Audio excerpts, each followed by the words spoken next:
Hello students, Vinita's Hindi class में आपका स्वागत है। आज हम कक्षा 10 की पुस्तक 36 भाग 2 के पाठ 3 का यहाँ अध्ययन करेंगे, जो कि कवि देव द्वारा रचित सवैया और कवित है।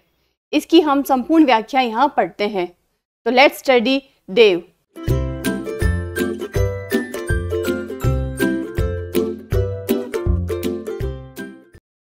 सबसे पहले पढ़ते हैं देव जी का जीवन परिचय। इनका पूरा नाम देवदत्त द्विवेदी था। इनका जन्म स्थान इटावा उत्तर प्रदेश में है। इनका जन्म 1673 ईस्वी में हुआ था और मृत्यु सन 1767 ईस्वी में हुई थी।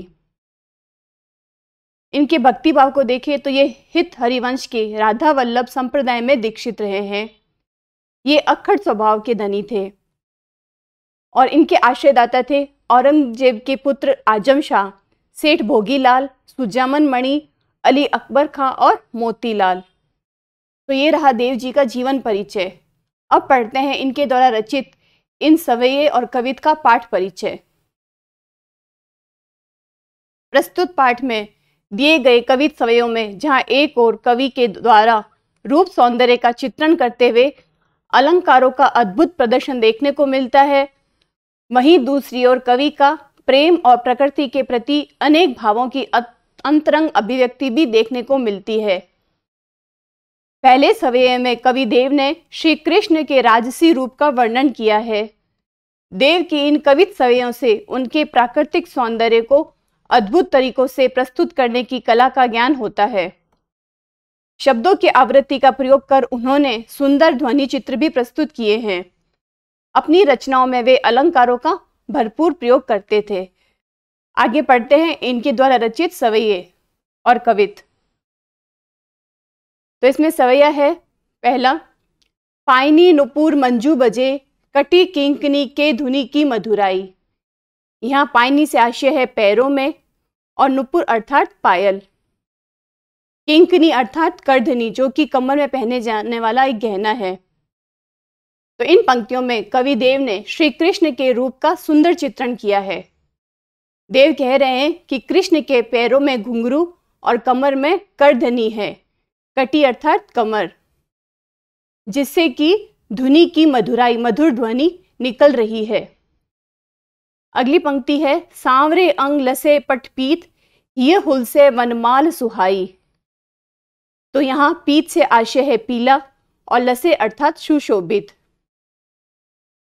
तो इसमें देव कह रहे हैं कि श्री कृष्ण के सांवले शरीर पर पीले वस्त्र और गले में वैजयंती माला सुशोभित हो रही है। पट से आशय होता है वस्त्र, तो पीला वस्त्र सांवले अंग पर सुशोभित हो रहा है और हृदय पर माला सुशोभित हो रही है, वैजयंती माला। माथे किरीट बड़े दृढ़ चंचल, मंद हंसी मुख चंद चुन्हाई। तो उनके माथे पर किरीट यानी कि मुकुट है, मोर मुकुट श्री कृष्ण पहनते थे। बड़े दृढ़ चंचल और उनके जो बड़े बड़े नेत्र है वे बड़ी चंचल है। मंद हंसी मुख चंद जन्हाई, उनके मुख पर मंद मंद मुस्कुराहट है। मंद हंसी अर्थात मंद मंद मुस्कुराहट है, जो कि चंद्र किरणों के समान सुंदर है। जय जग मंदिर दीपक सुंदर, श्री ब्रज दूल्हा देव सहाई। ऐसे श्री कृष्ण जगत रूपी मंदिर के सुंदर दीपक है। जग मंदिर यानी जगत रूपी मंदिर के सुंदर दीपक है और कैसे लग रहे हैं, ब्रज के दूल्हा प्रतीत हो रहे हैं।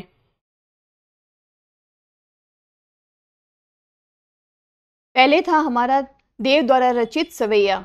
अब हम पढ़ रहे हैं इसके कवित।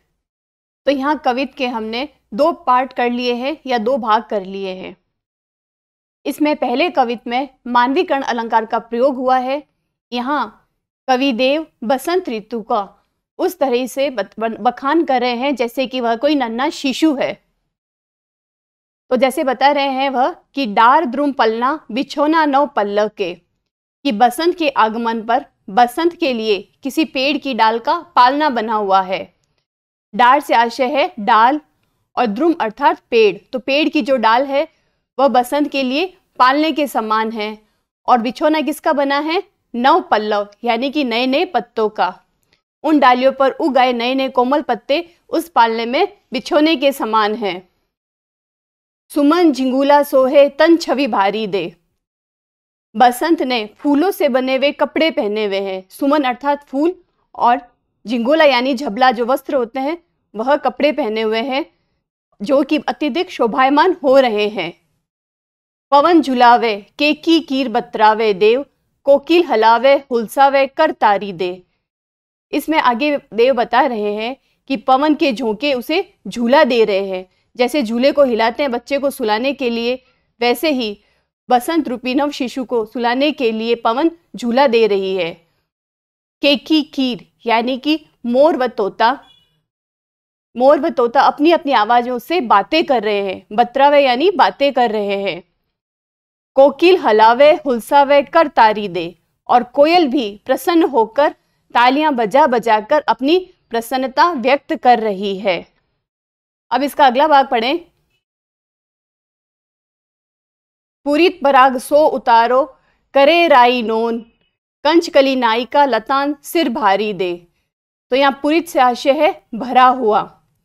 तो कवि देव कहते हैं यहाँ पर द्वितीय लाइन से शुरू करते हैं, कंचकली नायिका लतान सिर सारी दे, कि यहाँ कमल रूपी कली की नायिका यानी कंचकली से आशय है कमल की कली। तो जो कमल की कली है उसने अपने सिर तक लता रूपी साड़ी पहनी हुई है। वह अपने पराग कणों रूपी नमक से, राई से बसंत रूपी नन्हे शिशु की नजर उतार रही है। यानी कि जो कमल की कली है जिसने लता की साड़ी पहन रखी है वह अपने पराग कणों से बसंत ऋतु की नजर कैसे उतार रही है। जैसे नजर उतारने के लिए नमक राई को चारों तरफ हम बिखेर देते हैं नजर उतार कर, वैसे ही परागकण चारों तरफ बिखरे हुए पड़े हैं। अगली पंक्तियां हैं, मदन महीप जू को बालक बसंत ताही। यह बसंत रूपी नन्हा शिशु कामदेव महाराज का पुत्र है। मदन से आशय है कामदेव और महीप यानी कि राजा। तो यहाँ यह बसंत को कामदेव का पुत्र बताया गया है। प्रातः ही जगावत गुलाब चटकारी दे। इस पंक्ति में देव कह रहे हैं कि गुलाब की कली पूरी खिलने से पहले जैसे थोड़ी चटकती है, वह सुबह चटका कर अपनी आवाज से बसंत रूपी शिशु को जगाती है। इस तरह से उन्होंने मानवी कर्ण अलंकार का अद्भुत तरीके से यहाँ प्रयोग किया है। अब अगला कवित आता है। पहले कवित में जहां उन्होंने बसंत ऋतु का वर्णन किया था, वहीं इस कवित में वे पूर्णमासी की चांदनी रात का वर्णन कर रहे हैं। इसका भी हमने 2 खंडों में विभाजन किया है। तो पहली की 4 पंक्तियां हैं, फटिक सिलानी सौ सुधारियो सुधा मंदिर।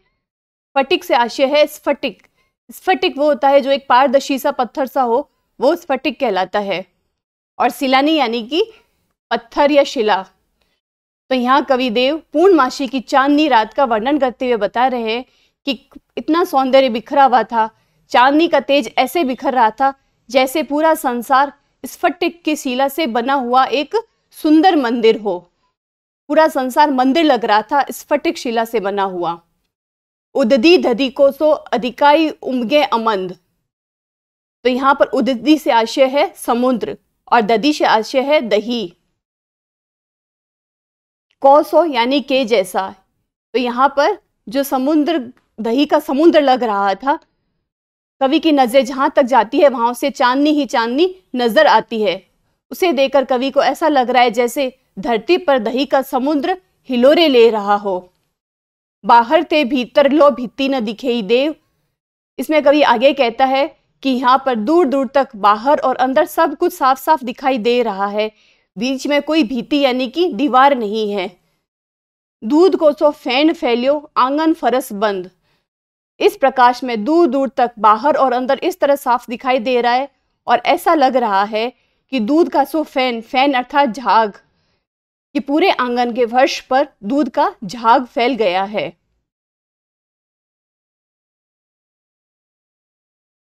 तारा सी तरुणी ठामे ठाड़ी झिलमिली होती, मोतिन की ज्योति मिलियो मल्लिका को मकरंद। तो इस चांदनी रात में आकाश के तारे बड़ी सुंदर सुसज्जित खड़ी किशोरियों की भांति लग रहे हैं। यहाँ तारा सी तरुणी तामे ठाड़ी झिलमिली होती, यहाँ पर देखिए अनुप्रास अलंकार होगा। ये प्रश्न से कई बार आता है, ये पंक्ति देकर कि इसमें कौन सा अलंकार है, तो आप बीच बीच में पंक्तियों में ये भी ध्यान देते रहे। इसमें कवि कह रहे हैं कि जैसे ऐसे लग रहा है जैसे बहुत सारी किशोरियां खड़ी सुशोभित हो रही है। मोतिन की ज्योति मिलियो मल्लिका को मकरंद, तो यहाँ मल्लिका से आशय है बेले का फूल और मकरंद यानी कि फूल का रस। ऐसा लगता है मानो मोतियों को चमक मिल गई हो उन चांदनी रात से, या बेले के फूल को रस मिल गया हो। आरसी से अंबर में आभा सी उजारी लगे, प्यारी राधिका को प्रतिबिंब 100 लगत चंद। तो यहाँ पूरा आसमान किसी दर्पण की तरह लग रहा है। आरसी से आशय है दर्पण और अंबर से आशय है आसमान, तो पूरा आसमान किसी दर्पण की तरह लग रहा है जिसमें चारों तरफ रोशनी की चमक उज्ज्वलित हो रही है या चमक रही है। प्यारी राधिका को प्रतिबिंब 100 लगत चंद, इन सब के बीच में पूर्णमासी का चांद जो चंद्रमा है वो कैसा लग रहा है, जैसे उस दर्पण में राधा का प्रतिबिंब दिख रहा हो। तो स्टूडेंट्स, ये थी देव द्वारा रचित सवैया कवित की व्याख्या। आशा है समझ आ गया होगा। आगे और वीडियोस के लिए जुड़े रहिए। Thank you and all the best.